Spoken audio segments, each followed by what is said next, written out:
जी। आज का प्रातः क्लास है 24/5/64। रिकॉर्ड चला है, दर पे आए हैं हम कसम ले। सिकीले बच्चों ने गीत सुना। बच्चे उनको कहा जाता है जो बाप के बनते हैं।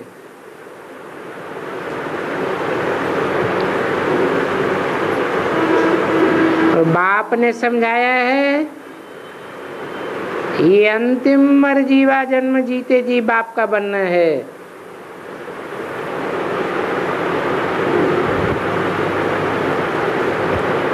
अभी 84 जन्म पूरे हुए।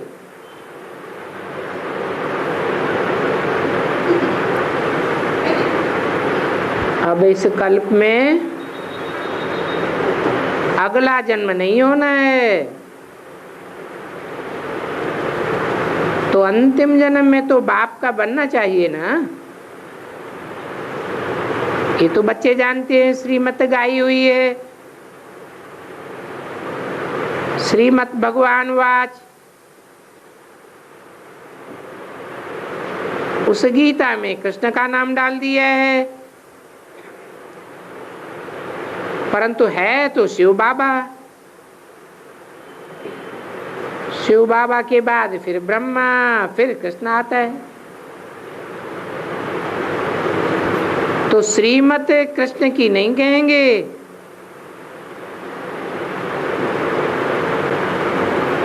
श्रेष्ठ से श्रेष्ठ हमारा बाप है। पतित पावन कृष्ण अथवा राम आदि को पतित पावन नहीं कहेंगे, वो तो दैवी गुणों वाले मनुष्य हैं। दैवी गुणों वालों को देवता कहा जाता है, और मनुष्यों को देवता बनाने वाला तो भगवान है ना। तो भगवान की श्रीमत है। राम कृष्ण तो देवताएं हैं,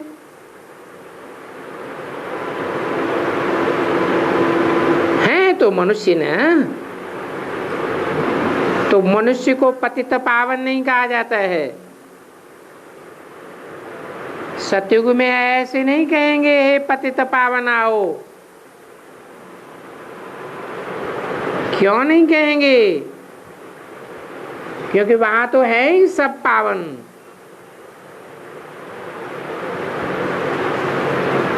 पतितों को पावन बनाने वाला एक ही बाप है, जो कल्प के अंतिम जन्म में आते हैं। अभी इस अंतिम जन्म में तुम श्रीमत पर चल रहे हो, और प्रजापिता ब्रह्मा की मत तो मशहूर है।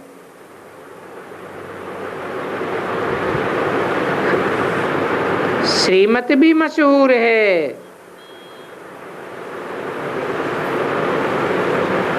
परंतु उनमें भूल कर देते हैं। भूल है ही जो बाप की बदली कृष्ण का नाम डाल लिए है।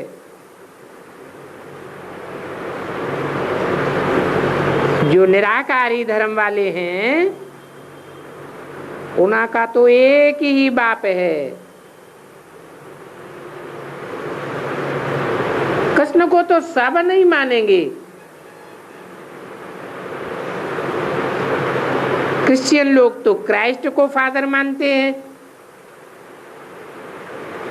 कृष्ण को थोड़े ही मानते हैं।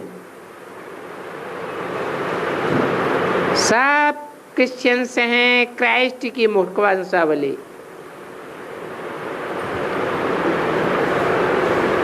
परंतु निराकार गॉड फादर को क्रिश्चियंस भी मानते हैं।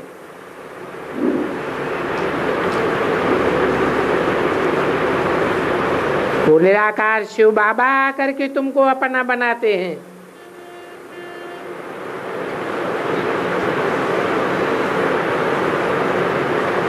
अपना बनाने के लिए साकार में आते हैं।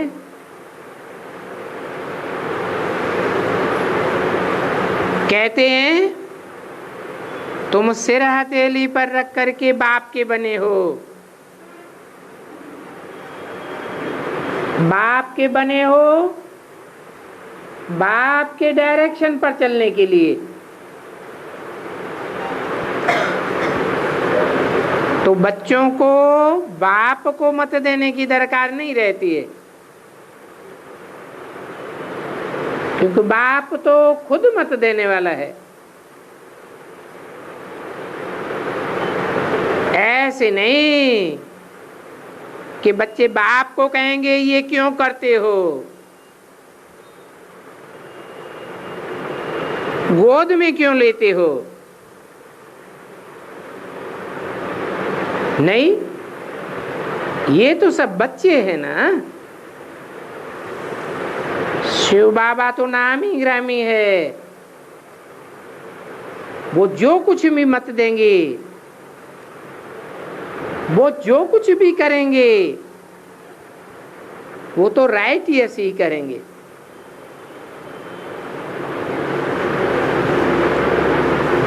इस साकार ब्रह्मा से भी जो कुछ कराते हैं राइट यस ही कराते हैं। इसलिए करन करावनहार है, करनहार खुद है और ब्रह्मा द्वारा कराते हैं। इन ब्रह्मा को भी मत देते हैं ये करो, परंतु तुम्हारा कनेक्शन एक शिव बाबा से है, ब्रह्मा अथवा ब्रह्मा कुमारियों से कनेक्शन नहीं है। फिर भी कोई का अवगुण नहीं देखना है और सदैव श्रीमत पर चलना है। शिव बाबा तो है निराकार साक्षी, उनका यहाँ घर नहीं है।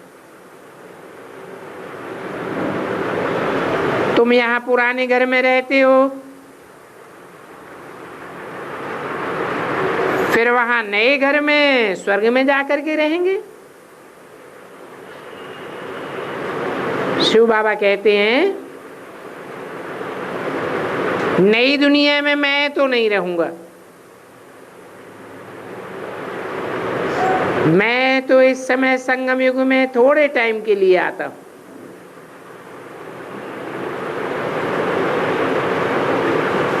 तुम हो सभी सच्चे सच्चे रूहानी सल्वेशन आर्मी। सुप्रीम रूह बाप डायरेक्शन दे रहे हैं और हूबहू ड्रामानुसार कल पहले मुआफिक डायरेक्शन दे रहे हैं। कल्प कल्प जो डायरेक्शन दिए होंगे वो ही देते रहते हैं। दिन रात गुह्य पॉइंट सुनाते रहते हैं। नया कोई इन पॉइंट्स को नहीं समझ सकता। भले कोई 25 वर्ष से रहते हैं, परंतु यहाँ भी ऐसे बहुत हैं जो इन गंभीर बातों को नहीं समझते।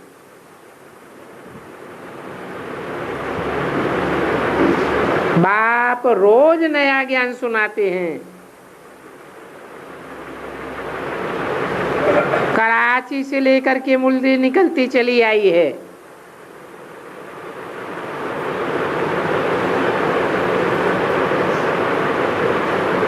कराची से लेकर पहले बाबा मुरली नहीं चलाते थे।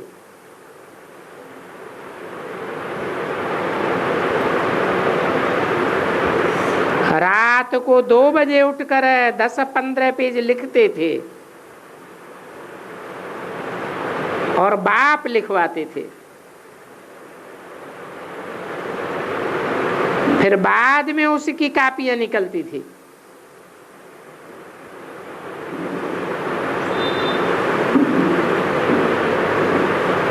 भक्ति मार्ग में तो शास्त्र आदि के कागज आज संभालते रहते हैं।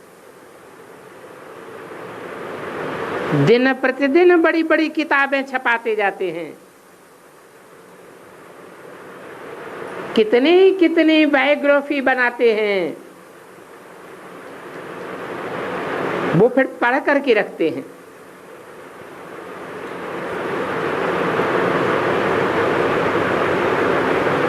वो बायोग्राफी को पढ़ते हैं, पढ़ करके रखते हैं संभाल करके, और तुम तो मुरली पढ़ करके फेंक देते हो।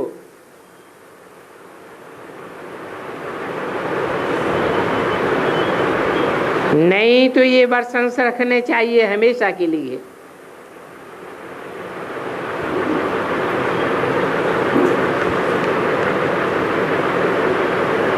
परंतु जो नहीं जानते हैं इसकी वैल्यू को, तो क्या करते हैं, पढ़ करके फेंक देते हैं। समझते हैं ये तो सब विनाश हो जाने वाले हैं। चित्र आदि भी जो तुम ये बनाते हो थोड़े समय के लिए, फिर ये चित्र आदि सब दब जाएंगे। वहां नई दुनिया में न शास्त्र रहेंगे न चित्र आदि रहेंगे। कल पहले भी नहीं रहे थे। फिर ये जो कुछ चल रहा है कल्प बाद ही होगा। शास्त्र आदि फिर द्वापर से शुरू होंगे। जिनके लिए बाप समझाते हैं ये सब शास्त्र झूठे हैं। ऐसे नहीं कि कोई ग्रंथ आदि पढ़ने से परम धाम का रास्ता मिलता है, बिल्कुल नहीं। ग्रंथ भी आगे तो हाथ से लिखा हुआ बहुत छोटा था, अभी बहुत बड़े बड़े ग्रंथ बनाए हैं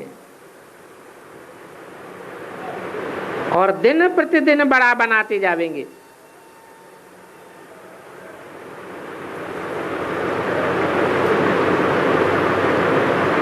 नहीं तो शिव बाबा की जीवन कहानी कितनी लिखनी चाहिए। अभी तुम बच्चे कहते हो परमपिता परमात्मा की जीवन कहानी हम जानते हैं।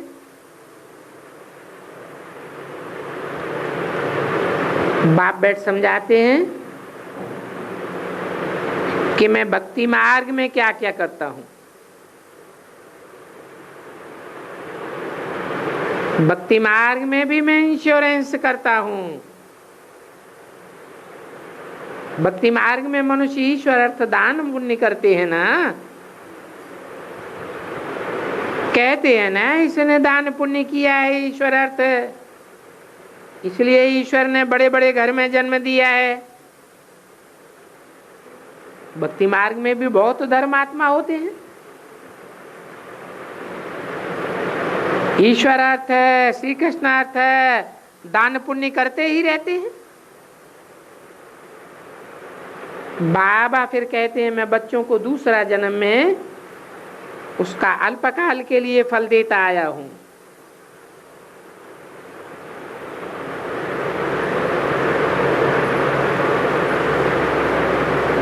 अच्छा व बुरा जो भी फल होता है वो पिछले जन्मों का कर्म होता है ना, कर्म का फल होता है ना।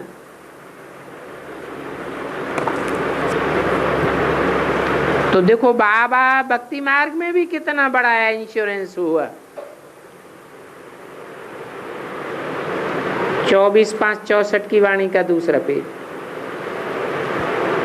तो जो जैसे कर्म करते हैं उस अनुसार फल मिलता है। माया उल्टा कर्म कराती है, उससे तुम दुख पाते हो। अभी संगम युग में मैं तुमको ऐसे कर्म सिखाता हूं जो तुमको कभी भी दुख नहीं होगा, और वहां नई दुनिया में माया भी नहीं होगी। बाकी है मर्तबे की बात। तो जो जितना इंश्योरेंस करेगा मर्तबा पावेगा। शिव बाबा भी ट्रस्टी है। शिव बाबा है नंबर 1 ट्रस्टी। दूसरों की तो आसक्ति जावेगी।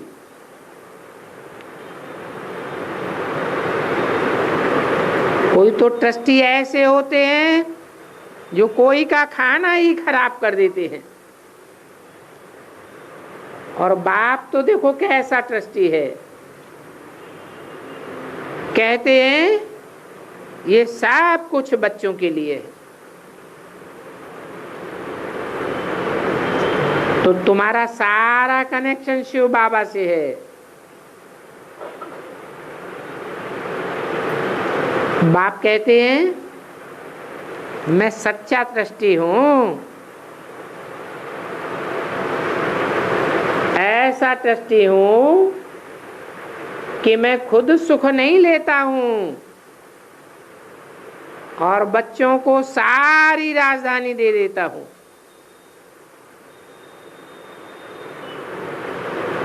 लौकिक बाप तो सब कुछ लेकर के बाकी दौलत वर्षे में बच्चों को दे जाते हैं। मैं तो स्वर्ग में कुछ भी नहीं लेता हूं, तुमको ही सब कुछ दे देता हूं। तो तुम्हारा कनेक्शन सारा शिव बाबा से है। ये बाबा कहते हैं मैंने ये फुल इंश्योर कर दिया, तन मन धन सब बाप की सर्विस में है। सिंध में एक पहाका भी है,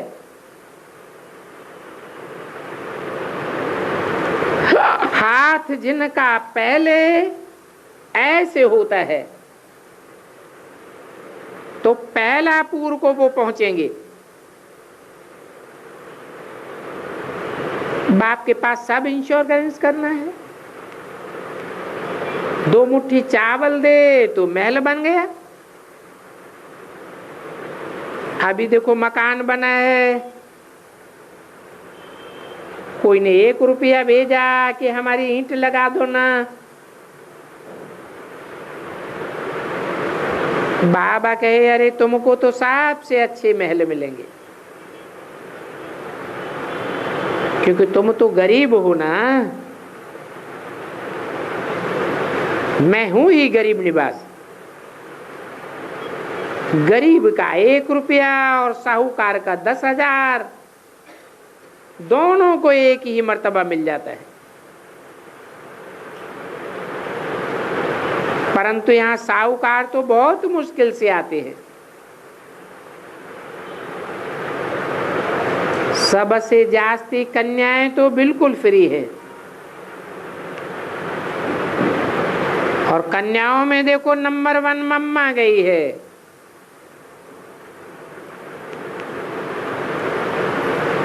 और मम्मा के पास तो कुछ भी नहीं था, गरीब के घर की थी, फिर भी नंबर 1 चली गई। और ये बाबा जिसने सब कुछ दिया, फिर भी पहले लक्ष्मी फिर नारायण। लक्ष्मी का नाम पहले हो गया और बाबा नारायण का नाम बाद में। तो देखो कितना वंडरफुल खेल है। तो कभी भी किसी बात में संशय नहीं आना चाहिए। बाप दादा कोई कम थोड़ी है, जरा भी उनमें संशय नहीं लाना चाहिए। और बहुत मीठा भी बनना है। कदम कदम पर श्रीमत लेनी है।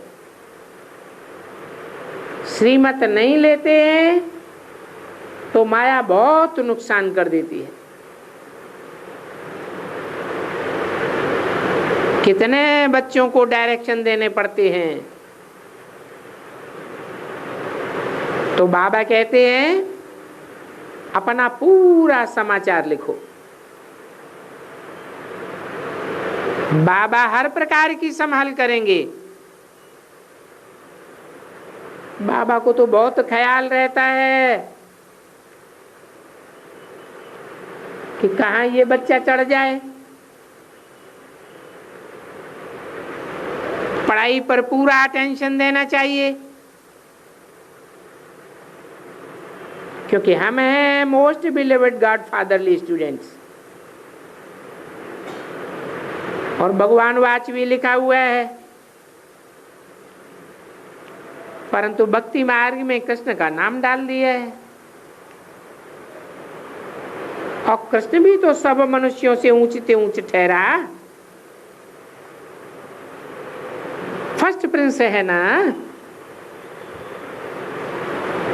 कृष्ण का नाम देते हैं, नारायण का क्यों नहीं देते हैं? गीता में कृष्ण का नाम डाल दिया है, नारायण का नाम क्यों नहीं डाला?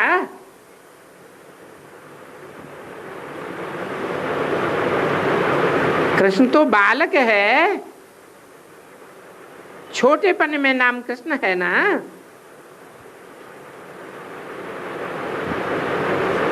बच्चा बुद्धि है ना, वो गीता का भगवान कैसे ठहरा? बालक सतो प्रधान होता है, फिर बचपन से युवा और वृद्धावस्था आती है। पवित्र होने के कारण बच्चे की महिमा करते हैं, क्योंकि प्योर है। बालक को ब्रह्मज्ञानी समान कहते हैं, क्योंकि बच्चे से तो कोई पाप नहीं होता है। तो कृष्ण भी छोटा होने के कारण इनका व्रत मनाते हैं। सो भी कृष्ण को धकेल दिया है द्वापर में।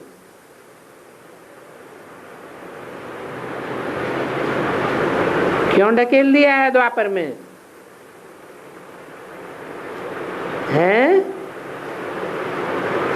ये शास्त्रों में सब कहाँ की बातें लिखी हुई हैं? संगम युग की शूटिंग की बातें हैं।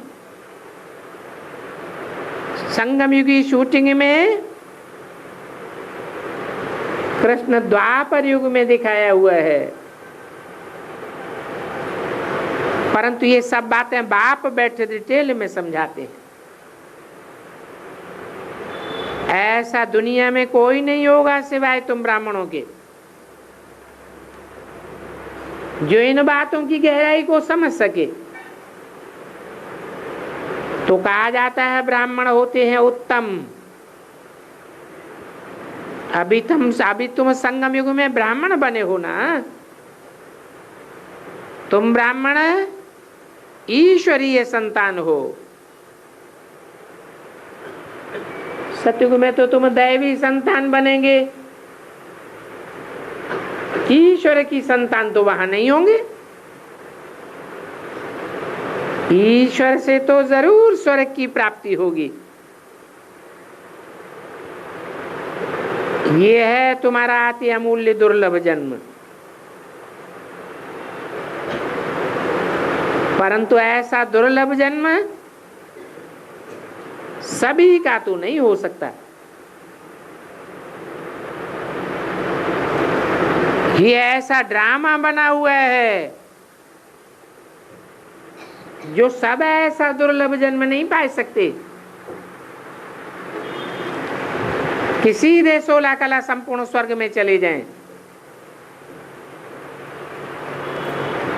क्यों नहीं पा सकते?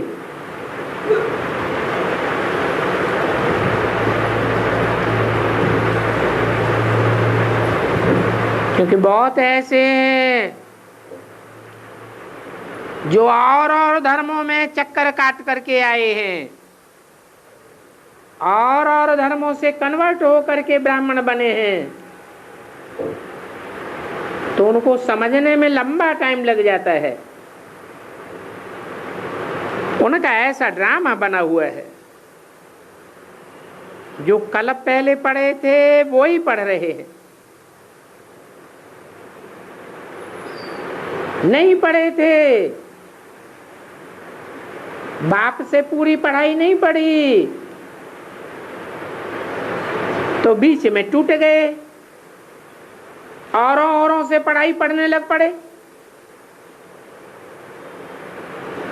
ये कन्वर्ट होने की शूटिंग यहां चलती है। भगवान ने तो जरूर भगवान भगवती पैदा किए होंगे, और वो भगवान भगवती कोई सतयुग में नहीं होते हैं। सतयुग में तो देवी देवता कहे जाते हैं, भगवान भगवती कहाँ होते हैं। जरूर कहेंगे संगम युग में भगवान ने भगवान भगवती बनाया।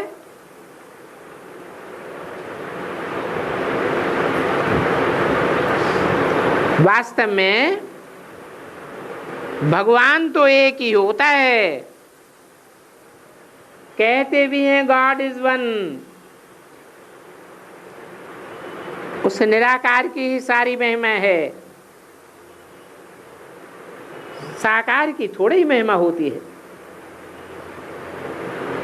इन लक्ष्मी नारायण को भी ऐसा निराकार ने बनाया।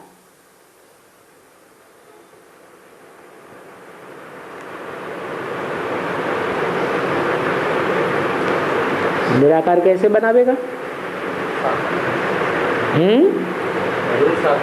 जरूर कोई साकार में प्रवेश किया।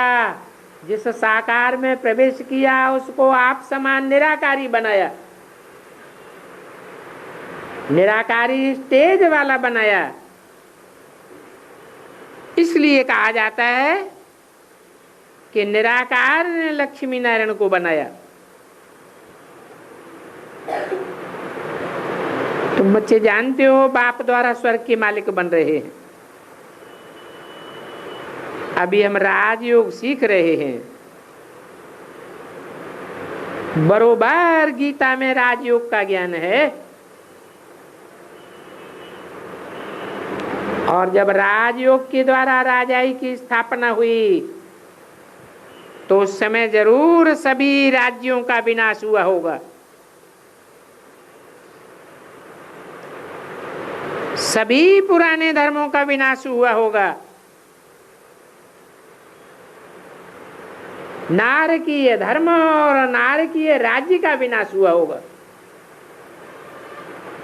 बाप तो जरूर स्वर्ग का वर्षा देंगे। तो अब है संगम युग की बात। जिस संगम में बाबा आते हैं तो सारा खेल पूरा हो जाता है। जब सारा खेल खलास हो जाता है तब कृष्ण का जन्म होता है।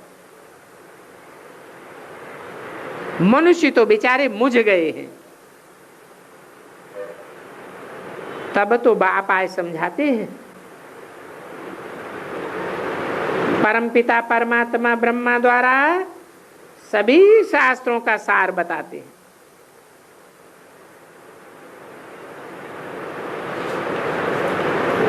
कहते हैं ये सब झूठे शास्त्र हैं। ये झूठे शास्त्र आदि पढ़ना, इनसे waste of time, waste of money, waste of energy होती है। भक्ति मार्ग में कितने बड़े बड़े मंदिर बनाते हैं। उन मंदिरों में पद्मों की मिल्कियत थी।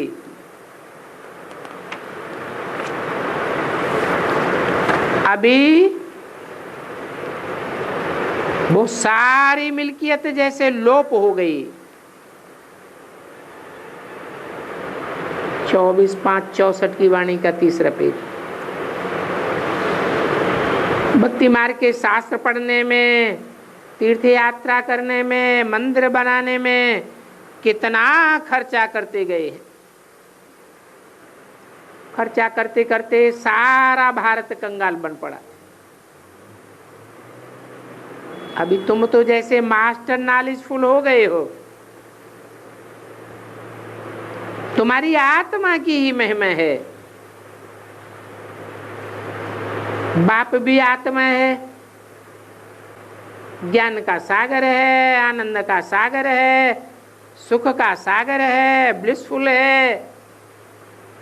ये सारी बाप की महिमा गाई हुई है। बाप कहते हैं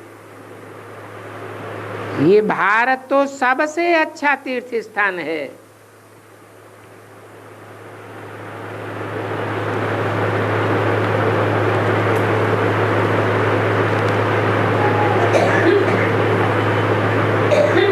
परंतु कृष्ण का नाम डालने से सारा मान कम कर दिया।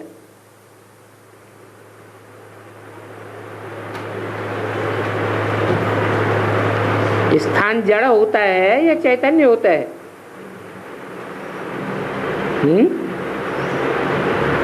स्थान जड़ होता है और कृष्ण चैतन्य था या जड़ था? कृष्ण चैतन्य आत्मा का नाम है या जड़ स्थान का नाम है? चैतन्य आत्मा का नाम है कृष्ण। तो चैतन्य के साथ जड़ स्थान को क्यों बोला?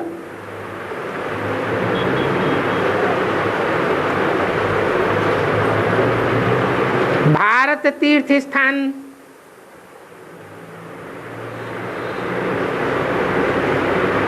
और कृष्ण का नाम डाल दिया।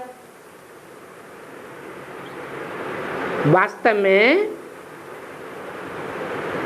भारत भी चैतन्य आत्मा है। जिस भारत में भगवान आते हैं,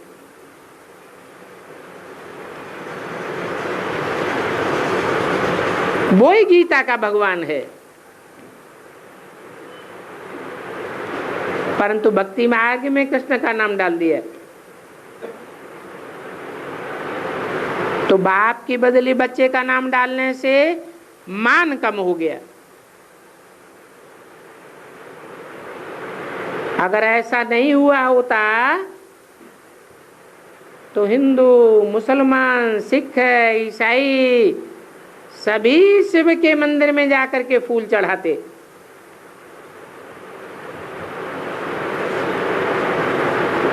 क्योंकि सबका सदगति दाता एक शिव बाबा है जो निराकार है। संगम युग की ही सारी बातें हैं। कृष्ण उर्फ ब्रह्मा जो संगम में पार्ट बजाने वाला है वो कोई निराकारी स्टेज वाला नहीं है। ब्रह्मा का एक भी फोटो निराकारी स्टेज का नहीं है। नहीं तो जितने भी धर्म पिताएं होते हैं सब निराकारी स्टेज वाले। इब्राहिम, बुद्ध, क्राइस्ट, गुरु नानक, सब के चेहरे को ध्यान से देखो, उनकी निराकार आत्मा स्पष्ट देखने में आती है। तो निराकार बाप ही जो बापों का बाप है वो सब की सदगति दाता है। आधा कल्प तुम प्रारब्ध भोग कर फिर दुर्गति में आते हो। जानते हो कि आखिर इन सभी को तमो प्रधान बनना ही है। अभी बाप कहते हैं तुम्हारे पास जो भी बैग एंड बैगेज है वो सब दे दो तो तुम्हारा ट्रांसफर कर दे नई दुनिया में।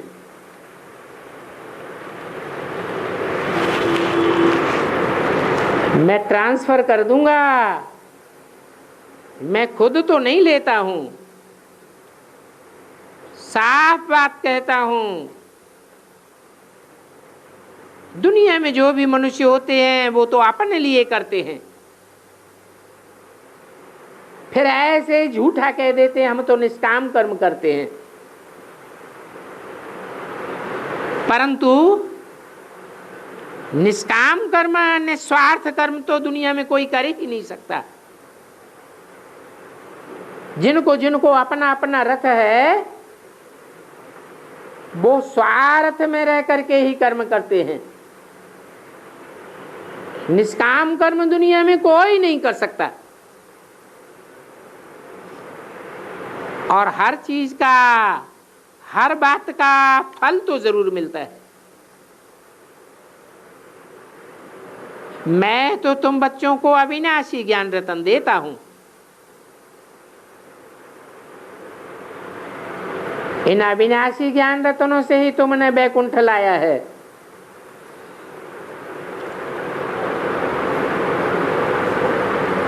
अविनाशी ज्ञान रत्नों में सच्चाई है ना, तो सच्चाई के आधार पर तुम सच्चखंड स्थापन करते हो। बच्चों को सावरेंटी का साविनियर बनाते हैं।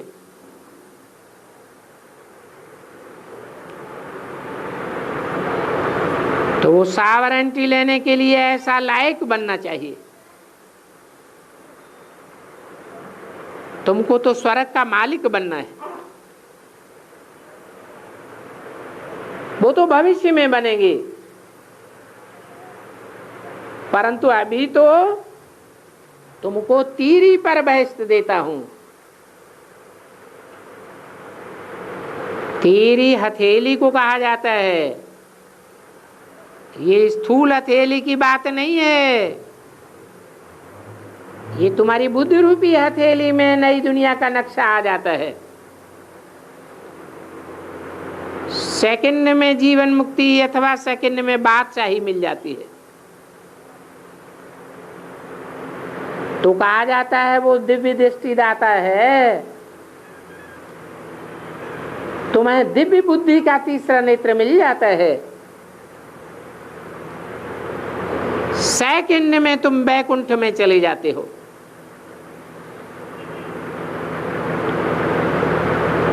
ये जो बाबा है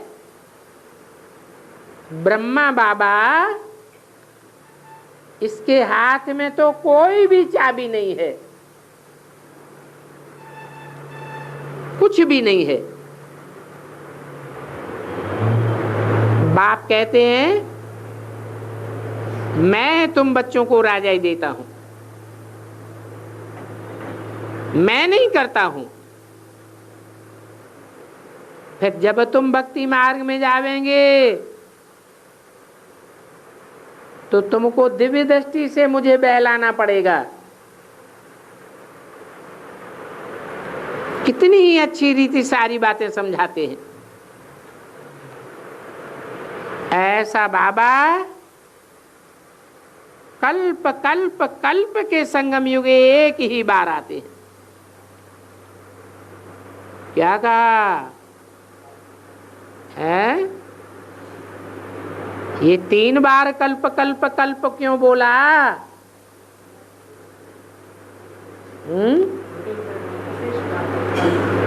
शूटिंग पीरियड में पूरी पावर धारण करके एक ही बार प्रत्यक्ष होता है। बाकी दो इतने अवतार आदि हैं वो सब गपोड़े हैं।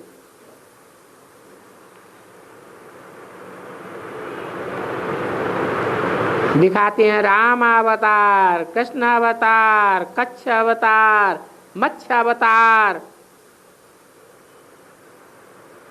ये सब शास्त्र हैं ही भक्ति मार्ग के। और वो भी बनी बनाई बन रही है, अब कुछ बननी ना है। जो कुछ भी होता है वो ड्रामा में नूद है। तो जो भी ड्रामा में नूद है उसको साक्षी होकर के देखना पड़े। बाबा बहुत अच्छी रीति समझाते हैं, बच्चे मैं तुम्हारा इंश्योरेंस मैग्नेट हूं, मैं तुम्हारी एक भी पाई नहीं गंवाता हूं।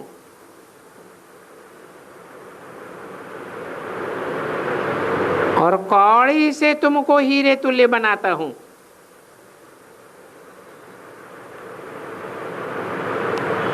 ये सब शिव बाबा करते हैं इनके द्वारा।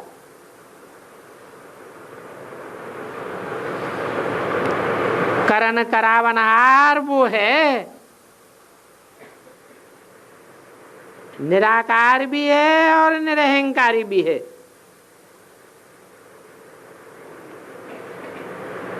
वो गॉड फादर कैसे बैठ पढ़ाते हैं, वो ऐसे भी नहीं कहते कि चरणों में गिरो। बाप तो कहते हैं मैं तुम्हारा ओबीडेंट सर्वेंट बन करके आया हूं।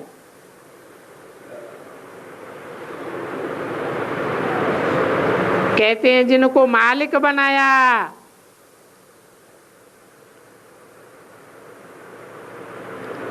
वो 3 हिस्सा सुख भोग भोग करके अभी कलयुग के अंत में आकर दुखी हुए हैं। तुमको सुख भी बहुत मिलता है और धर्मों को इतना सुख नहीं मिलता।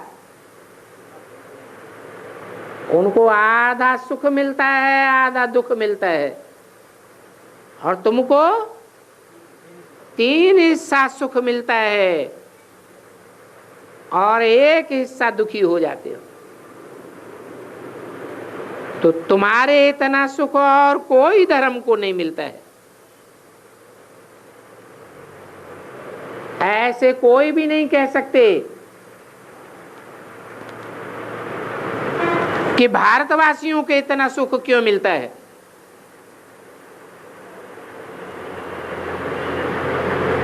क्यों नहीं कह सकते हैं? भारत में भगवान क्यों आते हैं, हमारे देश में क्यों नहीं आते हैं? पुण्य भूमि, अरे भारत में ही पुण्य भूमि, पुण्य क्यों होता है, हमारे देश में पुण्य क्यों नहीं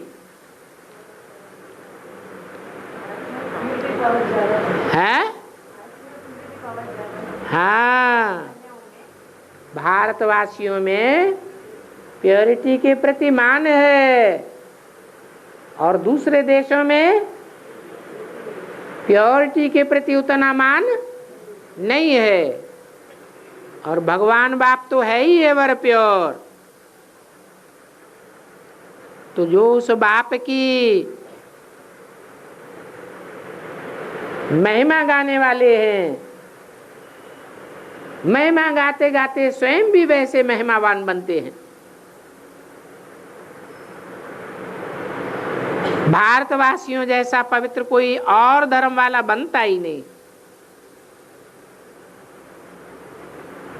इसलिए कहते हैं कि where is purity there is peace and prosperity. फिर सुख भारतवासियों को क्यों नहीं होगा? तो पूछते हैं औरों ने क्या किया, क्या किया औरों ने, और धर्म वालों ने और देश वालों ने क्या किया जो आधा सुख आधा दुख मिलता है? अरे व्यभिचारी बनते रहे, व्यभिचार का पोषण किया। दूसरे धर्म वालों ने सब ने व्यभिचार बढ़ाया। द्वापर युग से दूसरे धर्म वाले जो भी आए उन्होंने सब ने द्वैतवाद में रह करके व्यभिचार बढ़ाया। तो बाप कहते हैं और धर्मों के इतने ढेर मनुष्य हैं, सब तो स्वर्ग में नहीं आ सकते। श्रेष्ठ थोड़े होंगे या ढेर के ढेर होंगे? अच्छे थोड़े होते हैं और बुरे ढेर के ढेर होते हैं। तो ये ड्रामा बना हुआ है।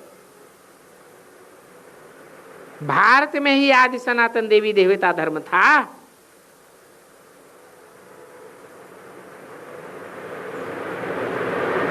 क्या कारण हुआ? जो भारत में ही आदि सनातन देवी देवता धर्म होता है, नाम ही है भारत, काय बात में रत, भा माने रोशनी, जो सदैव आत्मा परमात्मा की रोशनी में ही रत रहता है, लगा रहता है, उस भारत में ही आदि सनातन देवी देवता धर्म जो ईश्वर का स्थापन किया हुआ है वो पनपता है। यहां ही भगवान ने आकर के सहज राजयोग सिखाया था। जिनको ज्ञान की रोशनी की वैल्यू ही नहीं है, उनको आकर के सिखा करके क्या करेंगे? वैल्यू किसको है? भारत को है, भारतवासियों को है, या दूसरे देशवासियों को वासियों को है? दूसरे देशवासी तो भौतिकता में लिपे पुते पड़े हैं, भौतिक बातों में बुद्धि लगी हुई है, जैसे कि भगवान को भूल चुके, भगवान के ज्ञान को भूल चुके। तो बाप कहते हैं ये ड्रामा बना हुआ है।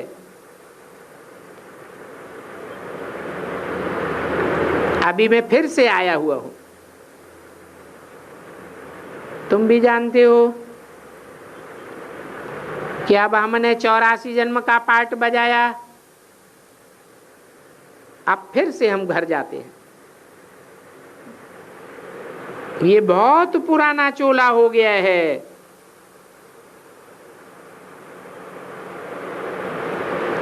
कितना पुराना हो गया है? हैं?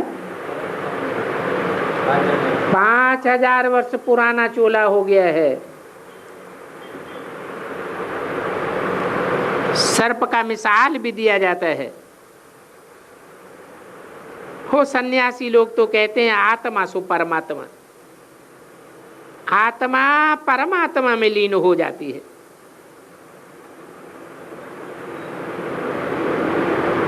तो ऐसी अवस्था में रहते रहते फिर शरीर छोड़ देते हैं, परंतु फिर भी ब्रह्म में लीन तो कोई भी होता ही नहीं। उन सन्यासियों में भी कोई कोई बहुत तीखे होते हैं, शांत में बैठ शरीर छोड़ जाते हैं तो उसका वायुमंडल में 2-3 माइल तक सन्नाटा हो जाता है। तुम जानते हो कि अभी हम ये पुराना शरीर छोड़ बाबा के पास जाते हैं,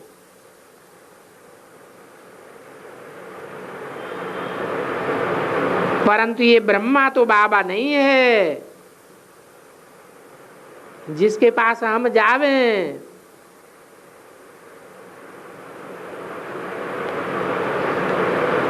ये ब्रह्मा बाबा विचारों का भ्रम है कि वो भगवान है।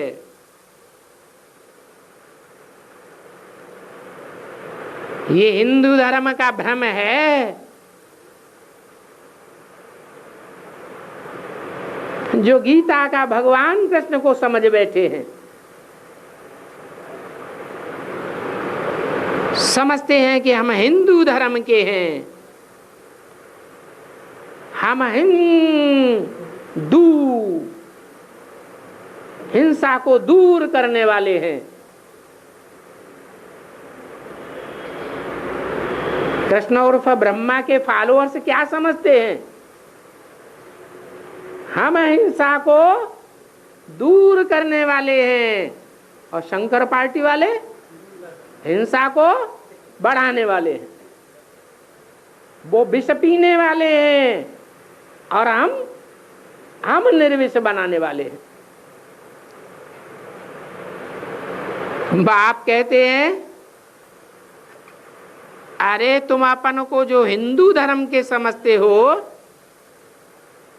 ये हिंदू धर्म फिर कहां से आया?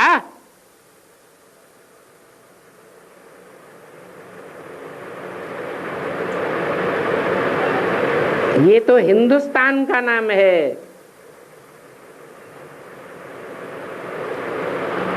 सतयुग में तो एक ही धर्म था, अभी तो हिंदुस्तान में कितने धर्म भरे पड़े हैं, कितनी भाषाएं हैं। वहां तो भाषा भी एक होती है, धर्म भी एक होता है, कुल भी एक होता है। क्योंकि एक ही आकर के स्थापन करते हैं। कहते भी हैं वन गवर्नमेंट हो, परंतु सभी गवर्नमेंट वन थोड़े ही हो जाएगी। सारी दुनिया के राज्य मिलकर के, राजाइयां मिलकर के एक हो जाएंगी क्या?